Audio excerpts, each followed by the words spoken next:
nimekutana na vijana ambao wako kwenye agriculture ama wanataka kuingia kwenye agriculture. Kuna nyakati ambazo they don't need money and such, lakini wanataka resources zingine zinazohitaji hela. Kwa kumbe sio lazima uwape cash mkononi, you can help them to access resources ama tools wanazohitaji ili waweze kufanya shughuli za kilimo, of which nayo imekuwa ni changamoto kulingana na policies kutoka kwenye financial institutions and so forth. Habarini, karibuni tena kwenye kipindi chetu cha Halisi Chats. Hapa tunajifunza everything pertaining growth, from money, business, finances, health, everything that you need to grow as an individual. Hizo ndo conversation ambazo tunazifanya hapa. As usual, my name is Anna Chinyoyo and I'm your host. Na leo tuna mgeni ambaye yuko kwenye space ya agritech. Let me take this opportunity to let him introduce himself. Karibu Seth. Asante sana, nakushukuru.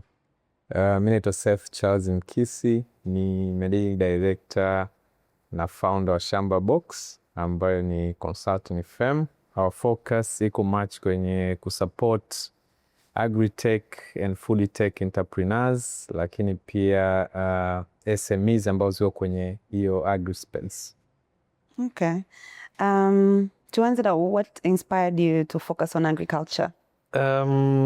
I would say ilikuwa ni curiosity mostly. Baada ya kurealize kwamba kunazo technologies ama innovations ambazo zinaweza zika address issues kwenye food systems pamoja na agricultural value chain.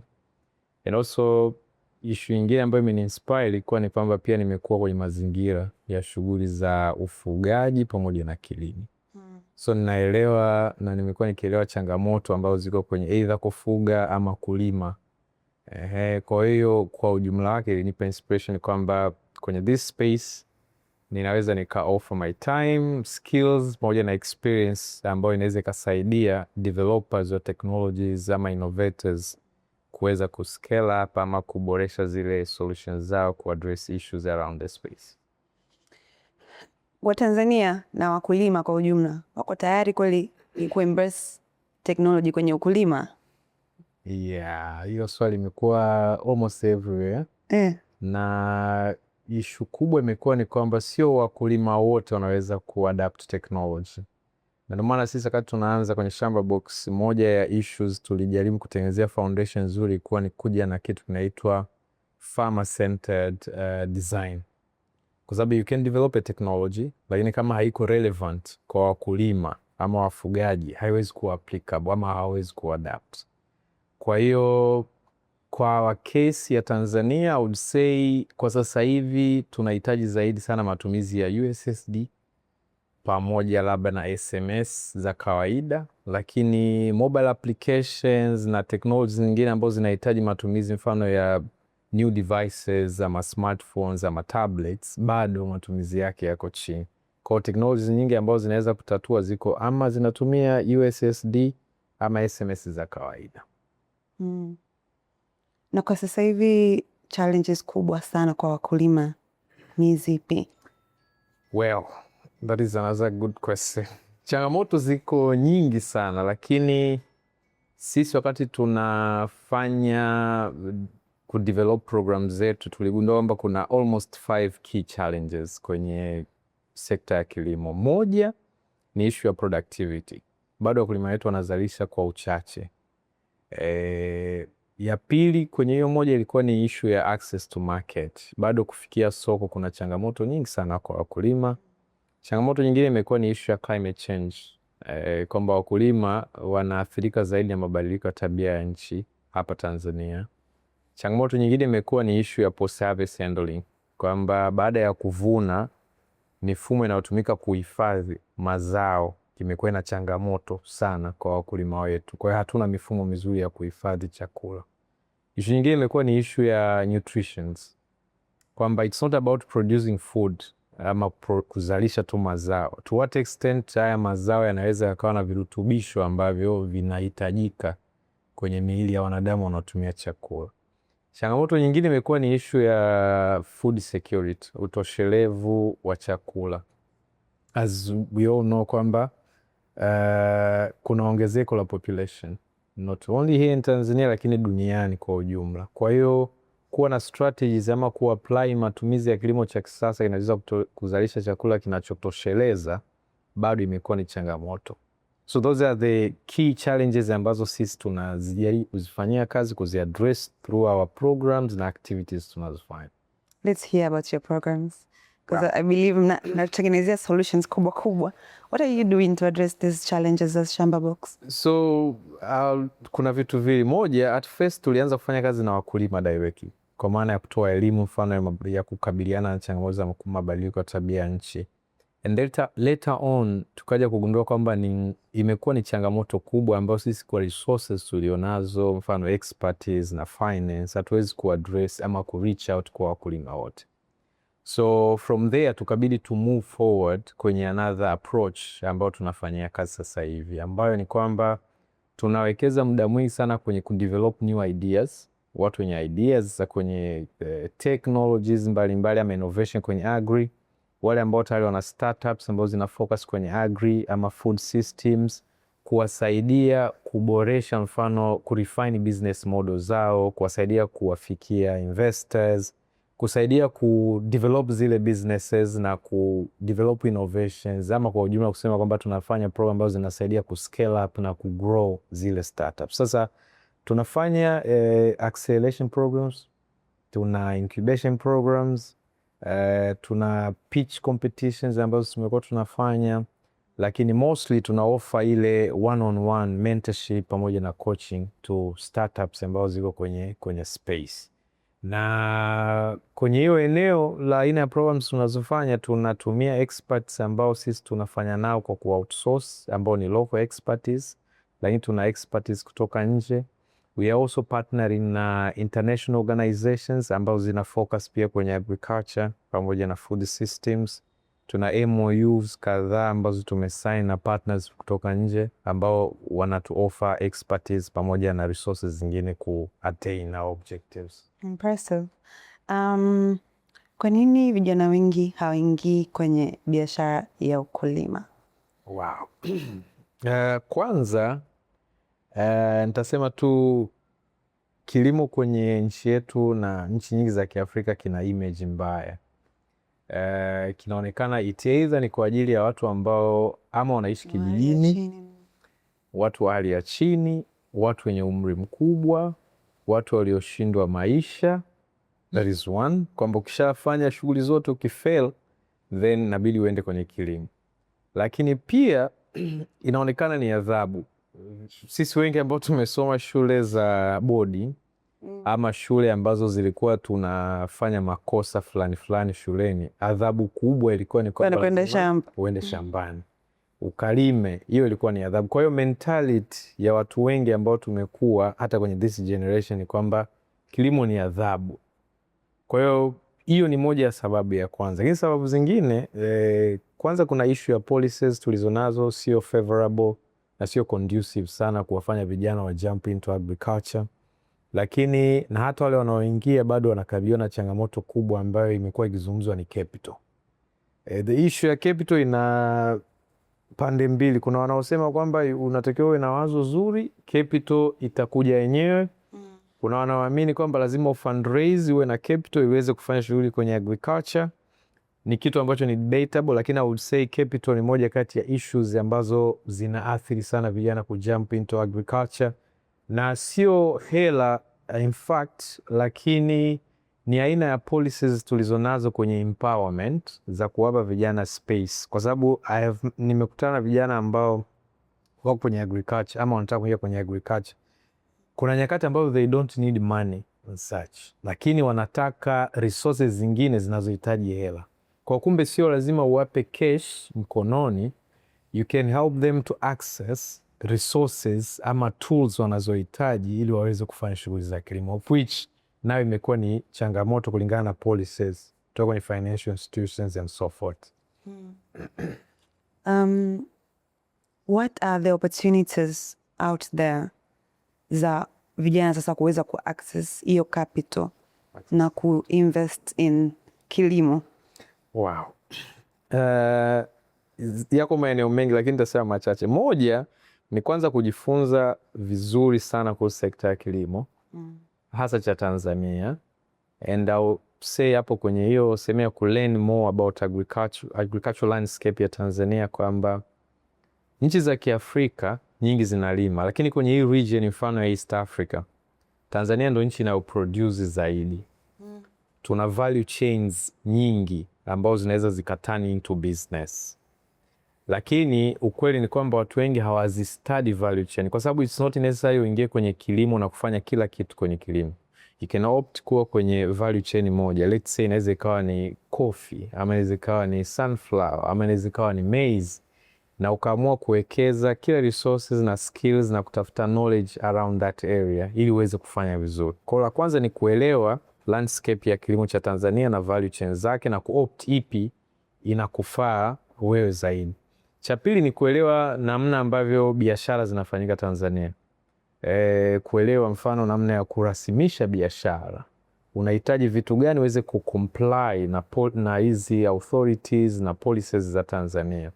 Lakini pia lazima ujifunze zaidi namna ya ku-access finance. It's very true, nimesema mwanzo kwamba policies na financial institutions zetu hazitoi funds kwa vijana katika initial stages za biashara kwenye kilimo. Lakini kuna opportunities zingine ambazo sasa unaweza ukatafuta investors wa kupartner nao.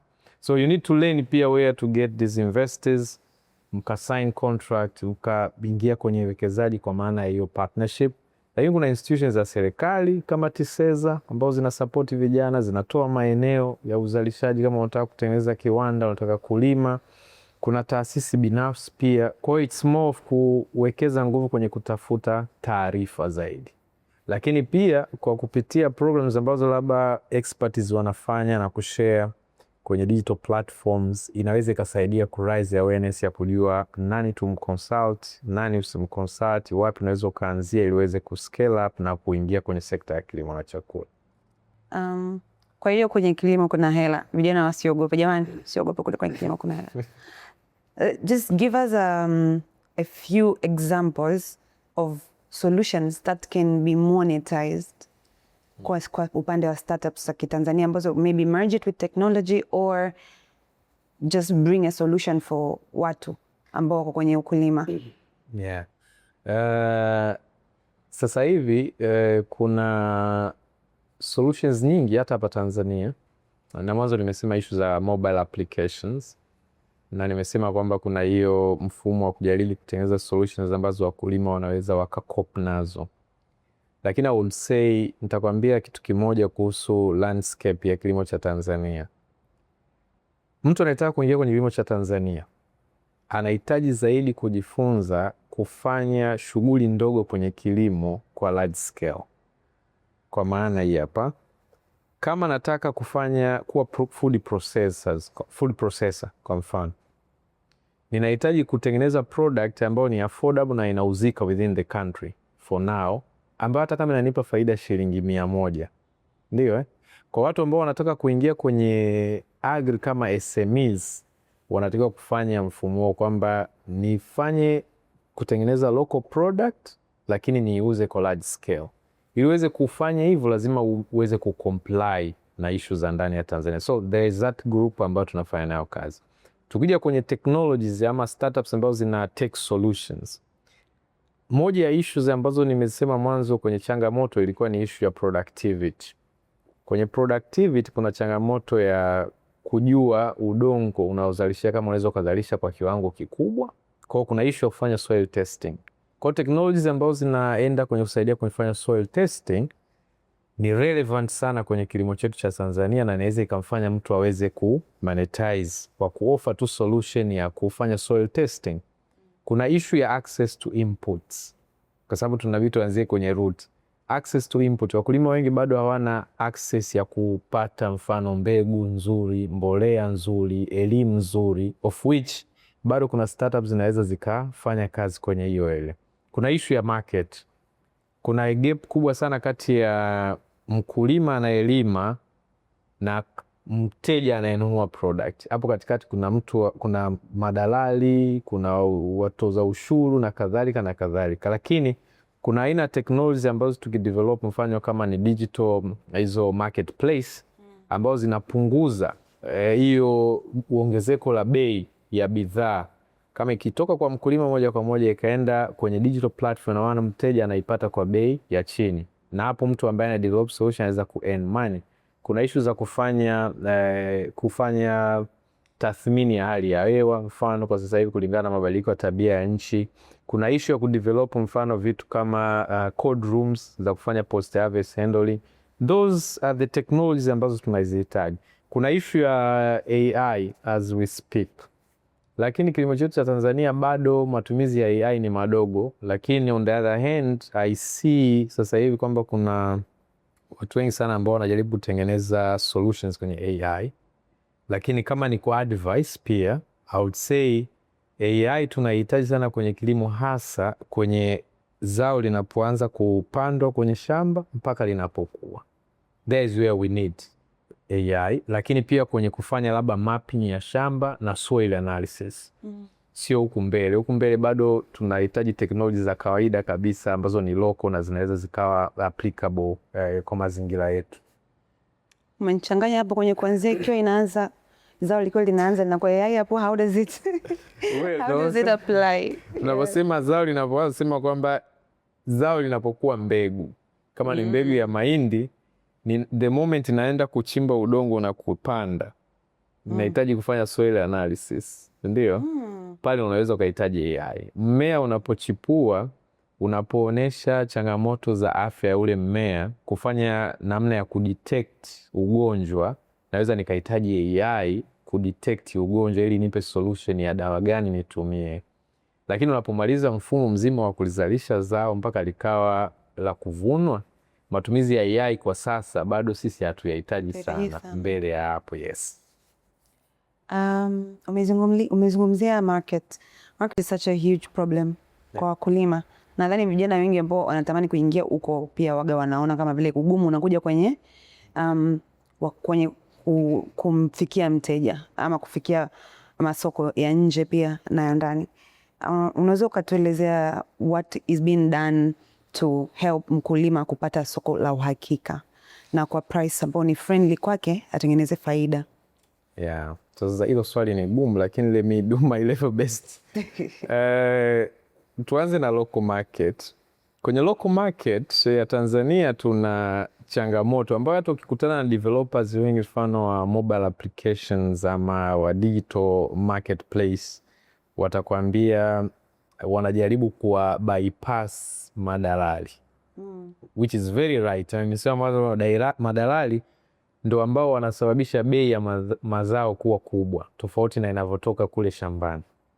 Lakini the challenge is, sisi tulifanya utafiti kujua kwa nini madalali wanaonekana kuwa relevant kwenye value chain ya kilimo cha Tanzania. Sababu kubwa ni kwamba hao madalali wengi walioko Tanzania wana uhusiano wa moja kwa moja na wakulima. Na utadalali anatoka let's say mkoa wa Mbeya au Songwe, anaishi kwenye mkoa ule ule na kijiji kile kile ambacho wazalishaji wa mahindi wanazalisha. Wanamwamini zaidi mtu ambaye wanamuona ama wana mahusiano naye ya kijamii, social relationship, na wanaweza kumwamini na kumsikiliza zaidi anapowapa assurance ya soko ama price kuliko wakiona kwenye mobile application. Kwa hiyo imekuwa ni challenge kuhusu market. Lakini pia mifumo yetu ya kutoa taarifa za masoko bado haiko vizuri sana kuwasaidia wakulima kujua bei ya soko. Lakini pia mifumo ya miundombinu tulionayo, logistics, mifumo ya usafirishaji wa mazao kutoka sehemu moja kwenda nyingine, mambo ya kulipia ushuru na kadhalika, wakulima wetu wengi hawana maarifa nayo. Hiyo ni eneo ambalo watu wengi ambao wanataka kujump in kwenye agriculture kama ni vijana, wanaweza kuangalia namna ya kuoffer solution kuanzia kwenye logistics, kwenye mifumo ya taarifa za bei za masoko ya ndani, lakini pia kwenye kucomply na regulations za Tanzania, hasa unapotaka kuuza mazao kutoa mkoa mmoja kupeleka mkoa mwingine, kuelewa ushuru ukoje, makato, kodi zinafanyikaje. Kwenye masoko ya nje ni vizuri kujua kuwa na information pia ya requirements, kwa sababu huwezi kuuza tu mahindi mfano Marekani ama nchi za Asia kama hayajafikia vigezo wanavyotaka. Kwa Kwa hiyo kuna license zinazotolewa, kuna permits zinazotolewa hapa ndani ya Tanzania kupitia taasisi za kiserikali kama COPRA, kwamba lazima mazao unayotaka kuuza upate permit kutoka kwao. Lakini pia kule unako supply lazima ujue wanahitaji quality ya aina gani ya product unayotaka kuuza. Hizo ndio kimekuwa kinaathiri kwamba hakuna taarifa sahihi. Kwa mtu anaweza katoa mzigo lakini usimiti mahitaji ya kule sokoni anakopeleka, ama anaweza asiwe amemeet mahitaji ya ndani hapa kama kupata vibali na kadhalika. Kwa hiyo it's more of kuelewa zaidi, kuwa na taarifa zaidi ya masoko ya ndani na ya nje. Lakini kwa assurance ni kwamba soko la ndani la Tanzania peke yake linatosha. Kama una opt kufanya shughuli za kilimo, kuwa processors au kuwa processor au kuwa mkulima, population tulionayo tayari inaweza kuuza ndani. Lakini nchi zinazotuzunguka nyingi, hasa Kenya, Rwanda, Burundi, DRC na Uganda zinategemea bado mazao mengi kutoka Tanzania. Kwa hiyo tuna soko la ndani, lakini tuna soko la kwenye region ya Afrika Mashariki ambao tunaweza kuuza mazao yetu. Lakini sasa muhimu ni kuwa na taarifa sahihi za masoko na hasa kucomply na regulations. Kwa mtu ambaye ana interest na kufanya hiyo biashara ya kupeleka mazao yake nje, what entails kucomply sasa? Au wanachukua hatua gani? Kwa sababu it feels very complicated kwa wakulima wengi hata ambao wamesoma. Where do they begin to get to understand kwamba labda ni nafuata taasisi au unafanya hiki kupata vibali ambavyo vinahitajika kama mimi kupeleka mazao nje kwa mfano? Yeah, so kwa Tanzania taasisi ambayo inafanya zaidi na inaratibu shughuli hiyo ya kwanza ni TanTrade. TanTrade wao huwa wanakuwa na taarifa nyingi za mahitaji ya soko kutoka nje. Kwa hiyo makampuni na watu ambao wanatafuta bidhaa kutoka Tanzania mara nyingi huwa wanatuma TanTrade. TanTrade wana circulate kwa suppliers.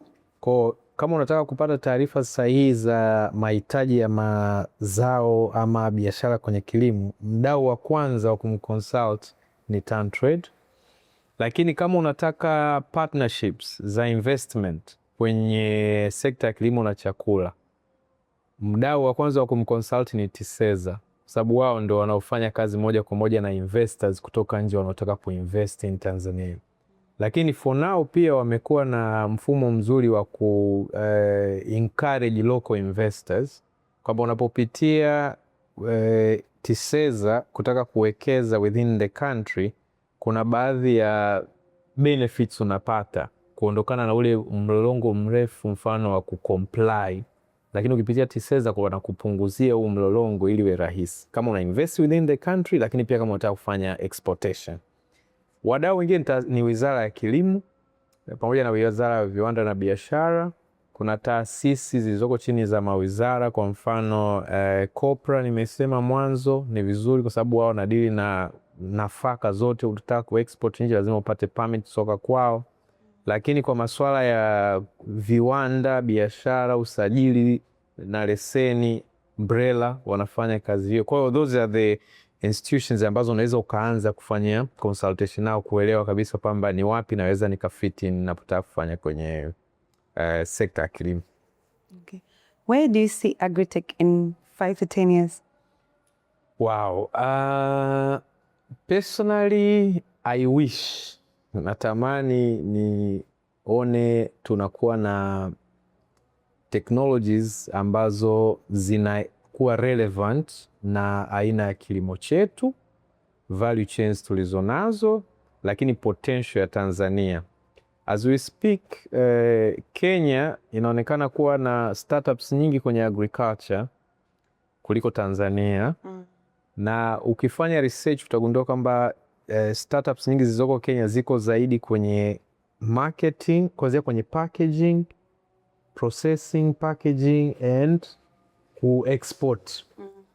Lakini potential ya Tanzania kwenye agriculture as we speak iko zaidi kwenye kuanzia kwenye mbegu. Niliposema mwanzo, inapokuwa mbegu, inapopandwa kwenye udongo, inapokuwa zao, inapovunwa na inapohifadhiwa. Baada ya kuhifadhiwa ndio inapoenda kwenda sokoni. Inaweza kwenda kwenye soko la ndani ama soko la nje kwa ajili ya processing, packaging and so forth. Kwa in the next 5 years we need to invest ama kuona agritech startups nyingi zikiwa kwenye kuanzia inapokuwa mbegu, inapoanza kuchipua, inapokuwa inakabiliana na magonjwa, inapokuwa na inapohifadhiwa. Hii ni sehemu ambayo ina potential kubwa sana kwa innovators wetu kuliko kwenda kwenye sehemu za packaging na marketing. Kwa if we opt to invest hapa mwanzo, startup zetu zitakuwa relevant kwa mazingira yetu. What are the myths ambazo zinahusiana na agriculture ambazo wewe unatamani uzidebunk? What are they? Myths, yani vitu ambavyo imani ambazo watu wanaziamini kwenye kilimo ambazo unatamani zifutike ama zitoke. Kwanza matamanio yangu ni kwamba vijana na Watanzania waamini kwamba kilimo ni biashara, kwa sababu sasa hivi bado inaaminika kwamba ni utamaduni. Tuamini kwamba ni biashara, lakini tunaweza tukaopt ya kuamini kwamba ni lifestyle. Lakini with the fact kwamba workforce ya Tanzania almost 70% iko kwenye value chain ya kilimo, that simply means kwamba tukiamua kukibrandi vizuri kilimo, tunaweza kuattract watu wengi kwenye sekta ya kilimo. Lakini on the other hand, nafikiri tunahitaji sana taasisi hasa za kiserikali na authorities zake, hizo taasisi za serikali na authorities ambazo zina regulate kilimo na chakula, kuwa kwenye front line ya kufanya jitihada za kukitransform kwa vitendo, kwa maana ya kuangalia what are the key challenges ambazo vijana wanakabiliana nazo, ama policy makers wana mention kila mwaka, kwa sababu tuna mikutano mingi. Hizi changamoto zile za finance, changamoto zile za maeneo ya kufanyia uzalishaji zimekuwepo throughout, lakini kuwa na ile kutake initiatives za kuzitatua kwa vitendo zinahitaji authorities zilizofanya. Lakini pia private companies and organizations zinakuwa na role ile pia kuendelea kuadvocate ili hizi changamoto ama kuencourage vijana waweze kujump into agriculture na kukifanya kiwe tofauti na tunavyokipasive sasa hivi kwamba ni adhabu, ni cha walioshindwa, na hata aina ya picha ambazo labda tunajaribu kupiga, wakulima wamevaa nguo vibaya, majembe ya mkono wakati watu wanatumia technology. Jaribu kutengeneza image ambayo hata watoto wanaokuwa waone kwamba kilimo ni sehemu ya kwenda kufanya. It is fun kuwa kwenye sekta ya kilimo. Yes. Anyways, I want us to begin to conclude. I think we have gone past our time almost. So tuna tamaduni kwenye with most of my guests, huwa guest anaondoka na kuachia swali na wewe unamwachia swali anayofuata. And yes, so our previous guest alikuwa ni Victor. We talked about finance, such a brilliant conversation. Now of course he left a question for you, a very very nice question. Okay. Alisema, if you were to have a conversation with yourself when you were 20 years old, what would you have told him to help him get to where you are now faster?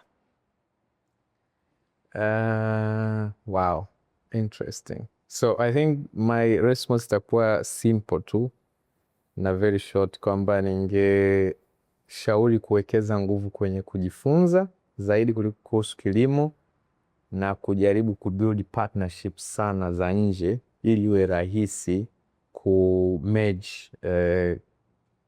kilimo katika local context, lakini pia kulearn kutoka kwa watu wengine ili kuweza kuspeed up kwenye namna navyoweza kuadvocate changes kwenye kilimo, lakini pia kwenye kufanya transformation, hasa kwenye kuintegrate technologies na innovations ili tuweze kuaddress challenges nyingi ambazo nimesema mwanzo zingine kwenye sekta ya kilimo cha chakula.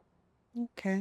I would love to take this opportunity to thank you so much, na nikuombe swali lako for the next person before we conclude. Naongea nini? Next person anaongea kuhusu madeni, kwa hiyo yuko kwenye sekta ya hela. Yes. Interesting. Hata mimi nimewahi kuwa na madeni. Okay.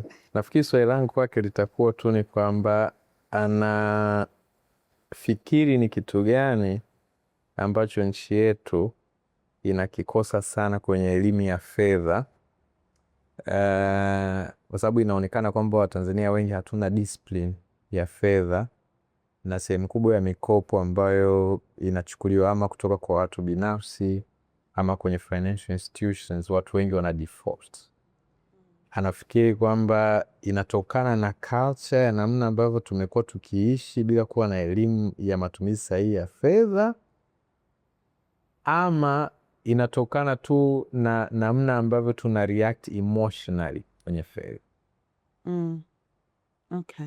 Does it make sense? Yes, it does make sense. And I'm excited to hear his thoughts. Lakini nikamwongezea B yake ile ni kwamba anafikiri elimu ya fedha peke yake inatosha, ama tunahitaji pia kujifunza kuhusu emotional intelligence ili tuweze kucontrol finance, kwa sababu in most cases I would say unaweza ukaplan kutumia hela vizuri leo, lakini ukipata kitu chochote ama information ama mahitaji yanayo trigger your emotions, ni rahisi sana kutumia hela kulingana na emotions. More than you planned. Yes.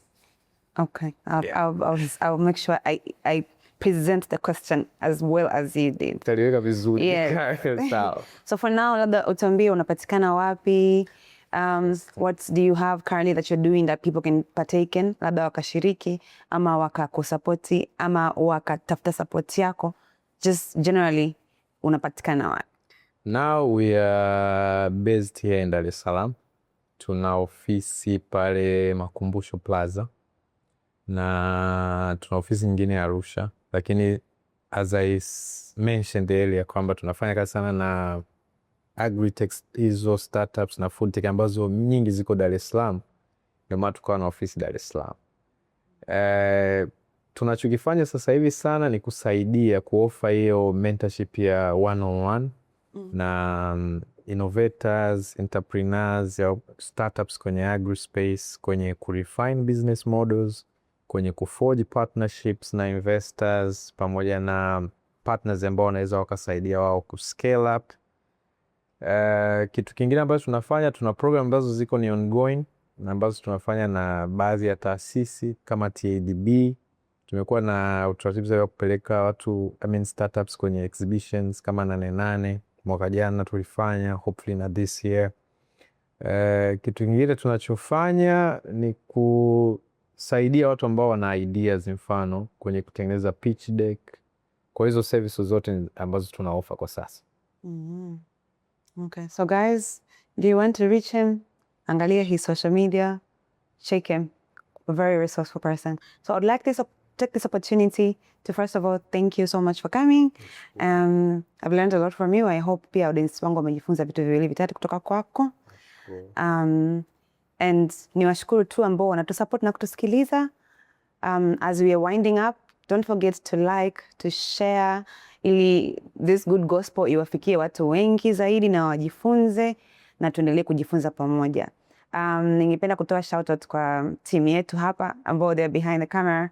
K15 has been very supportive with my podcast na tunaendelea kufanya vitu vizuri zaidi. Kwa hiyo mtegemee a lot that we can learn from our guests and me kupitia their studios. So I'd love to thank them so much. So if you want photos or you want to do videography or anything to do with content, you have to check them out. They're on Instagram, on TikTok and everywhere.